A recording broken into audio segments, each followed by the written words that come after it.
രാഹുലിനെ വിമർശിച്ച് ബി.ജെ.പി. സംസ്ഥാന അധ്യക്ഷൻ രാജീവ് ചന്ദ്രശേഖർ പ്രത്യേക പാർലമെന്റ് സമ്മേളനം വിളിക്കണമെന്ന് രാഹുൽ ആവശ്യപ്പെടുന്നത് എന്തിനെന്ന് മനസ്സിലാകുന്നില്ല.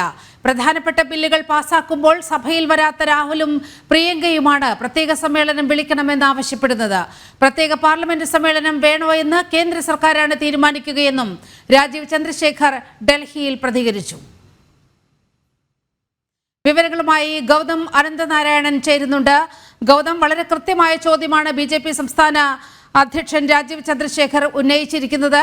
നേരത്തെ പാർലമെന്റ് സമ്മേളിക്കുമ്പോഴെല്ലാം സഭയിൽ വരാതെ വിദേശങ്ങളിൽ കറങ്ങി നടക്കുന്ന രാഹുൽ ഗാന്ധിയെയാണ്, പ്രിയങ്കയൊക്കെയാണ് നമ്മൾ കണ്ടിട്ടുള്ളത്. ഇപ്പോൾ അവരാണ് പ്രത്യേക പാർലമെന്റ് സമ്മേളനം വിളിക്കണമെന്ന് ആവശ്യപ്പെട്ടിരിക്കുന്നത്. ബി.ജെ.പി. സംസ്ഥാന അധ്യക്ഷന്റെ പ്രതികരണം ഏത് വിധം? നീലിമ, ഈ പ്രത്യേക പാർലമെന്റ് സമ്മേളനം എന്ന കോൺഗ്രസിന്റെ ആവശ്യത്തെയാണ് ഇപ്പോൾ ഈ ബി.ജെ.പി. സംസ്ഥാന അധ്യക്ഷൻ വിമർശിക്കുന്നത്. പ്രത്യേകിച്ച് രാഹുലും അതോടൊപ്പം തന്നെ പ്രിയങ്ക ഗാന്ധിയും ഉൾപ്പെടെയുള്ള നേതാക്കൾ മുന്നോട്ട് വെക്കുന്ന ആവശ്യം, അതിൽ രാജീവ് ചന്ദ്രശേഖർ ചൂണ്ടിക്കാണിച്ച കാര്യം, സാധാരണയായി പാർലമെന്റിൽ പ്രധാനപ്പെട്ട നിയമനിർമ്മാണങ്ങൾ നടക്കുമ്പോൾ, പ്രധാനപ്പെട്ട ചർച്ചകൾ നടക്കുമ്പോഴും ബില്ലുകൾ പാസ്സാക്കുന്ന ഘട്ടത്തിലുമൊക്കെ ആ വഴിക്ക് തിരിഞ്ഞു നോക്കാത്ത നേതാവാണ് ലോക്സഭാ പ്രതിപക്ഷ നേതാവ് രാഹുൽ ഗാന്ധി. പ്രിയങ്ക ഗാന്ധി ആണെങ്കിലും അതേ നിലപാട് തന്നെയാണ് സ്വീകരിക്കുന്നത്. അങ്ങനെയുള്ള ആളുകളാണ് ഇപ്പോൾ പാർലമെന്റ് സമ്മേളനത്തെ പറ്റി സംസാരിക്കുന്നത് എന്നതാണ് ബി.ജെ.പി. സംസ്ഥാന അധ്യക്ഷൻ ചൂണ്ടിക്കാണിച്ചത്.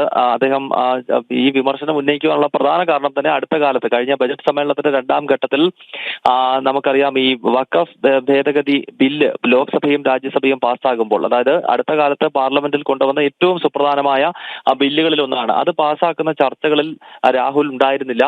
പ്രിയങ്ക വാദ്രയും ആ ചർച്ചകളിൽ നിന്ന് ഉൾപ്പെടെ വിട്ടുനിൽക്കുകയായിരുന്നു. അപ്പോൾ അങ്ങനെ പല സുപ്രധാനമായ സമയങ്ങളിലും രാജ്യം തന്നെ വിട്ടുപോകുന്ന രാഹുൽ ഗാന്ധിയാണ് ഇപ്പോൾ പ്രത്യേക സമ്മേളനത്തെ പറ്റി പറയുന്നത് എന്നാണ് ബി.ജെ.പി. സംസ്ഥാന അധ്യക്ഷൻ വിമർശിക്കുന്നത്. മാത്രമല്ല, അദ്ദേഹം പറഞ്ഞ ഒരു കാര്യം, ഈ പാർലമെന്റ് സമ്മേളനം വിളിക്കണോ വേണ്ടോ എന്നത് കേന്ദ്ര സർക്കാരിന്റെ തീരുമാനമാണ്. അതിൽ ബി.ജെ.പി. അല്ല നിലപാട് വ്യക്തമാക്കേണ്ടത്. അതിനാൽ സർക്കാർ പ്രത്യേക സമ്മേളനം വിളിക്കണമെങ്കിൽ അത്തരം തീരുമാനങ്ങൾ കൈക്കൊള്ളുമെന്നും അദ്ദേഹം ചൂണ്ടിക്കാട്ടി. ഒപ്പം ഈ പഹൽഗാമിന് ശേഷം ഭാരതം നടത്തിയ ഈ സ്ട്രൈക്ക്, പാകിസ്ഥാനെതിരെ നടത്തിയ ഭീകരാക്രമണത്തിനെതിരെ നടത്തിയ വലിയ തിരിച്ചടി, അത് ചരിത്രത്തിൽ തന്നെ പാകിസ്ഥാന് നൽകിയിട്ടുള്ള ഏറ്റവും കനത്ത പ്രഹരങ്ങളിൽ ഒന്നാണ് എന്നുകൂടി ബി.ജെ.പി. സംസ്ഥാന അധ്യക്ഷൻ ചൂണ്ടിക്കാണിക്കുന്നുണ്ടായിരുന്നു. കാരണം ഏതാണ്ട് 9ഓളം ഭീകര കേന്ദ്രങ്ങൾ പൂർണ്ണമായിട്ട് തന്നെ തകർത്തു. ലഷ്കറിന്റെയും അതോടൊപ്പം ജെയ്ഷെ മുഹമ്മദിന്റെയും പ്രധാനപ്പെട്ട ഹെഡ്ക്വാർട്ടേഴ്സ്, അവരുടെ ആസ്ഥാനം തന്നെ തകർക്കുന്നതായിരുന്നു ഭാരതത്തിന്റെ മിസൈൽ ആക്രമണം. അതിനാൽ ചരിത്രത്തിലെ തന്നെ ഏറ്റവും ശക്തമായ തിരിച്ചടി പാകിസ്ഥാന് നൽകാൻ സാധിച്ചിട്ടുണ്ട് എന്നും ബി.ജെ.പി. സംസ്ഥാന അധ്യക്ഷൻ ഓർമ്മപ്പെടുത്തി.